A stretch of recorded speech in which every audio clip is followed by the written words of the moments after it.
ادا کرے گا. خدارا آپ لوگ اس غریب کی حالت پہ ترس کھائیں. آپ لوگ تو جس عہدوں پہ اور جس پرکس اینڈ پرولیجز کو انجوائے کر رہے ہیں, آپ لوگوں کے لیے مہنگائی کوئی معنی نہیں رکھتی. آپ لوگ تو 1,00,000 روپے کا بھی یونٹ ہو تو آپ اس کو بھی ہنس کے ادا کر سکتے ہیں. لیکن اس ملک کے غریب عوام کے اوپر ذرا ایک نظر ڈالیں کہ وہ کس طریقے سے رہے گی, وہ کس طریقے سے بجلی کے اتنے بڑے بل کو ادا کر سکے گی, جبکہ اس کے پاس بچوں کی فیس ادا کرنے کے پیسے بھی مینج کرنے ہیں, اس کو اپنی ہیلتھ فیسلٹیز کو پورا کرنے کے لیے بھی اپنا بجٹ بنانا ہے, اس کو گھر کی دال روٹی بھی چلانی ہے. وہ کس طریقے سے جیے گا, اس کے پاس کیا اور دوسرا آپشن رہے گا اس زندگی کو گزارنے کے لیے؟ وہ یقیناً کسی 2 نمبری پہ جائے گا, کوئی غلط کام کرے گا. وہ اپنے بچے کو بھوکا مرتا نہیں دیکھ سکتا ہے, وہ بھی چاہے گا کوئی بیسک فیسلٹیز اس کو وہی والی ملے جو کم سے کم دوسرے لوگ اپنے ملازموں کو دیتے ہیں. اگر آپ غریب شخص پر اتنا ظلم کرنے سے خود کو نہیں روک سکتے تو پھر آپ کو کوئی حق نہیں ہے کہ آپ اس ملک کی حکومت کی باغ دوڑ خود سنبھالیں. یہ منحوس حکومت مہنگائی کو ختم کرنے کا دعویٰ لے کر اس ملک پہ مسلط کی گئی تھی. اس حکومت نے مہنگائی کے جو ریکارڈ توڑے ہیں اور جس طریقے سے ایک غریب شخص کی کمر توڑ کے رکھ دی ہے, اس کی مثال پوری ہسٹری میں نہیں ملتی. نہ تو کوئی نئے روزگار کے مواقع ہیں, ملک میں برین ڈرین بری طرح سے ہو رہا ہے کہ پچھلے چند مہینوں میں کئی لاکھ نوجوان ہیں جو ملک سے دوسرے ملک میں مائگریٹ کر چکے ہیں اور وہ ہمیشہ کے لیے چلے گئے ہیں. وہ پاکستان کو اپنے لیے انسیف سمجھتے ہیں. کیا آپ سمجھتے ہیں کہ ملک میں صرف یہ مزدور طبقہ ہی رہے گا تو یہ ملک اٹھے گا؟ آپ نے مزدوروں اور جانوروں کے اوپر حکمرانی کرنی ہے. آپ نے سائنٹسٹ, انجینئرز, ڈاکٹرز پیدا نہیں کرنے. آپ نے ان کو فلرش کرنے کے لیے, ان کو فیسیلیٹیٹ کرنے کے لیے کوئی اقدامات نہیں کرنے. کیا آپ نے اپنی فیملیز کو ہی نوازنا ہے؟ کیا آپ نے اپنی فیملیز کو ہی فرش سے عرش پہ پہنچانا ہے, ان کی آنے والی نسلوں کو ارب پتی بنانا ہے؟ آپ کی کیا ذمہ داری یہی ہے؟ آپ نے کبھی اس ملک کے غریب طبقے کا سوچا کہ اس بندے کا, اس طبقے کی جو کمر ٹوٹ گئی ہے, اس کو کس طریقے سے ہم ریپیئر کریں؟ فارن ایکسچینج ریزروز کا یہ حال ہے, کبھی یہ 3 ہفتے کے رہ جاتے ہیں اور کبھی 1 مہینے کے. مر کے ان کو کسی طریقے سے ٹھیک کیا جاتا ہے, لیکن وہ 3 ہفتے 2 ہفتے 1 مہینے سے زیادہ سروائیو نہیں کر پاتے. دوسری طرف ہمارا ہمسایہ ملک بھارت ہے, جس کے فارن ایکسچینج ریزرو 600 ارب ڈالر ہیں. وہ ہمارے ساتھ ہی آزاد ہوا تھا اور کتنی مضبوط اکانومی کا حامل ہے, کیونکہ وہاں پہ جوڈیشری سسٹم ہمارے سے بہت بہتر ہے, وہاں پہ الیکٹورل سسٹم ہمارے سے بہت بہتر ہے, وہاں کے الیکشن کا نظام بالکل ٹھیک ہے, وہاں پہ ہر ادارہ اپنی ڈومین میں رہتا ہے, ہر ادارہ آئین و قانون کی پاسداری کرنے کے لیے ہم سے زیادہ پابند ہے, ہم لوگوں سے زیادہ ان کے اندر قانون ہے, ان کے اندر جمہوریت ہے. اور جب جمہوریت کا درخت تناور ہوتا ہے تو اس کے پھل یقیناً ایک غریب عوام تک, گراس روٹ لیول تک پہنچتے ہیں, اور اس کے ثمرات پھر ہمیں دیکھنے کو ملتے ہیں کہ ہم ایسی جنریشن پیدا کرتے ہیں کہ جن کی سکلز IT شعبہ میں, ڈاکٹر, سائنس, میڈیکل, انجینئر, ان میں وہ بہت آگے بڑھتے ہیں اور ملک کا نام نہ صرف روشن کرتے ہیں بلکہ ملک کی اکانومی کو بھی بہتر بنانے میں ایک ریڑھ کی ہڈی ثابت ہو سکتے ہیں. انڈیا میں صرف پچھلے 3 مہینوں میں فارن کمپنیز نے $16 بلین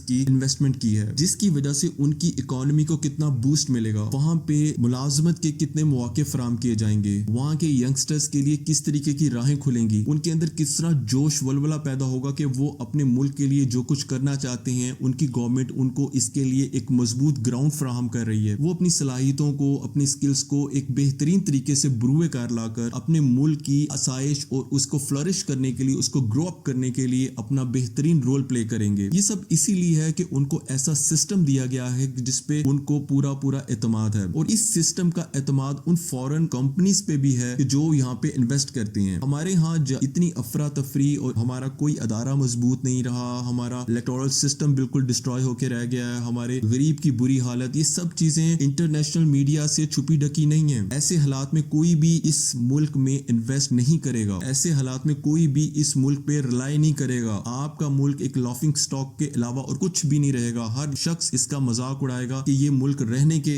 لائق نہیں ہے. ہر ملک اپنے شہریوں کو, اس ملک کو, ہمارے ملک وطن عزیز پاکستان کو وزٹ کرنے کے لیے الرٹس جاری کرے گا کہ یہاں پہ وزٹ نہ کرو, کیونکہ اس میں ڈینجر, اس میں خطرات کے بہت سائے ہیں. یہاں پہ اکانومی بہت کولیپس کر گئی ہے, یہاں پہ لا اینڈ آرڈر سچویشن نہیں ہے, یہاں پہ کوئی ایسی سسٹم نہیں ہے کہ جس میں آپ خود کو سیکیور سمجھ سکیں. خدارا اس چیز کی طرف اپنی سوچ لے کر آئیں, اپنے ملک کو, اپنے وطن عزیز کو بچائیں. اس پہ ہم لوگوں نے رہنا ہے. ہم جیسے غریب اور گراس روٹ لیول پہ رہنے والے لوگوں نے اس ملک میں جینا ہے, اس ملک میں مرنا ہے. جو بھاگ جاتے ہیں پلین میں بیٹھ کے اپنے دوسرے کنٹریز میں جہاں پہ انہوں نے اپنے بڑے بڑے پیلسز بنائے ہوئے ہیں, جب یہاں پہ خطرہ ہوتا ہے, یہاں پہ ان کی کشتی ڈوبتی ہے, ان کی جیب میں ٹکٹس ہوتے ہیں, ویزا لگا ہوتا ہے, یہ انگلینڈ, دبئی کہیں بھاگ جاتے ہیں. ان کی پاکستان کے ساتھ یا وابستگی ہو سکتی ہے. ان کے بچے, ان کی فیملیز, ان کے بزنسز سب بیرون ملک میں اچھی طریقے سے مضبوط جڑوں کے ساتھ کھڑے ہوئے ہیں. ان کی ڈالرز میں انکم ہے, ان کا ڈالر بڑھے گا تو ان کی انکم میں اور زیادہ مضبوطی آئے گی. ٹوٹے گی کمر ہم جیسے لوگوں کی جن کا جینا مرنا پاکستان میں ہے, اس مزدور طبقے کی جو بچارہ ایک دہاڑی 1000-1200 روپے کی لیتا ہے تو گھر میں جا کے ایک دال اور روٹی بھی اس کو میسر صحیح طریقے سے نہیں آ پاتی. اس طبقے کے بارے میں سوچنا شروع کریں. ان چور اچکوں سے اپنے دامن کو بچائیں. یہ چور فراڈیے یہ اس لیول کا گند ہے کہ جو بھی ان کے ساتھ اٹیچ ہوگا وہ بھی اتنا ہی گندا کہلائے گا. ہمارے معزز ادارے جن کو ہم دل و جان سے پیار کرتے ہیں, میں حیران ہوں کہ یہ کس طریقے سے ان کے اوپر رلائی کر بیٹھے ہیں. یہ کس طریقے سے ان کو سمجھتے ہیں کہ ملک و قوم کے لیے یہ بہترین چوائس ثابت ہو سکتے ہیں. یہ لوگوں کو اللہ کا اتنا ڈر نہیں ہے جتنا ڈر ان کو نعوذ باللہ عمران خان کا ہے. عمران خان کی وجہ سے انہوں نے تھوڑا سا خود کو کنٹرول کیا ہوا, ورنہ یہ جتنی دھجیاں اڑا کے رکھ دیں اس ملک کی تو آج تو یہ ملک میرے خیال ٹکڑے ٹکڑے ہو چکا ہوتا. آپ خدا را ان کو سمجھیں اور ان سے اپنے دامن کو بچائیں. اگر پاکستان سے اس جیسے گند کو نکال نہیں سکتے تو کم سے کم ایک ایسی فیئر گراؤنڈ پہ ساری اس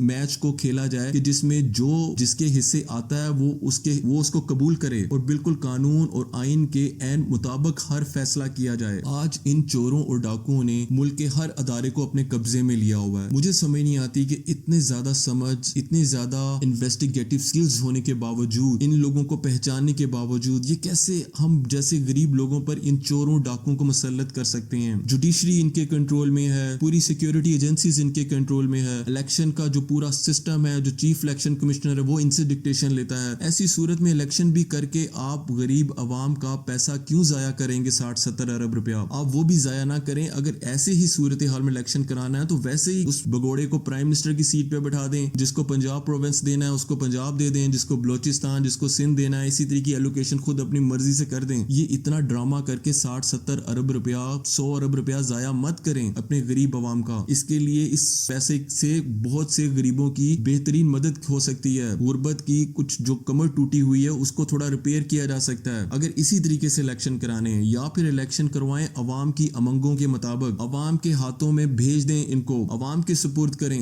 جو عوام چاہتا ہے, جو عوام کی خواہش ہے اس کے مطابق فیصلے ہوں, اس کے مطابق پولنگ ڈے میں ووٹ پڑے اور جس شخص کو وہ اسمبلی میں دیکھنا چاہتے ہیں وہ شخص اسمبلی میں آئے کہ عوام اپنے اچھے برے کی خود ذمہ دار ہو. آپ لوگ اس طریقے سے پولیٹیکل انجینئرنگ کر کے, بیچ میں سے کوئی ریگنگ کر کے یا کسی کو زیادہ ایکسٹرا مائلیج دے کے, کسی طریقے سے کوئی چیٹنگ کر کے آپ کسی کو اگر اسمبلی میں لے بھی آئیں گے, اس میں نہ تو آپ کا ضمیر مطمئن ہوگا نہ تو اس ملک کی کوئی پراسپیرٹی ہوگی. عوام کی کمر تو آگے ٹوٹی ہوئی ہے, اس کو بالکل ہی آپ زہر دے کے مار دیں. پھر آپ خدا اپنے آپ کو اس لیول پہ لائیں جس لیول پہ اللہ نے آپ کو عزت دی ہوئی ہے. ان چوروں اور چکوں کے ساتھ یہ آپ کے کیلیبر کے لوگ نہیں ہیں. آپ جس کیلیبر کے ہیں اپنے کیلیبر کو مینٹین رکھیں. میں ان لوگوں سے مخاطب ہوں کہ جو ہماری ملک سرزمین کی ہائر اتھارٹیز ہیں, جو ہر اس عہدے پہ فائز ہے کہ جو ہمارے ملک پر ایک اچھا فیصلہ مسلط کر سکتے ہیں قانون اور آئین کے عین مطابق, اور وہ کسی نہ کسی وجہ سے مجبور ہیں, وہ نہیں کر پا رہے. اپنی مجبوریوں کے سارے دروازے توڑ دیں, اپنی مجبوریوں کے جو تالے لگے ہوئے ہیں ان کو توڑ پھینکیں, اور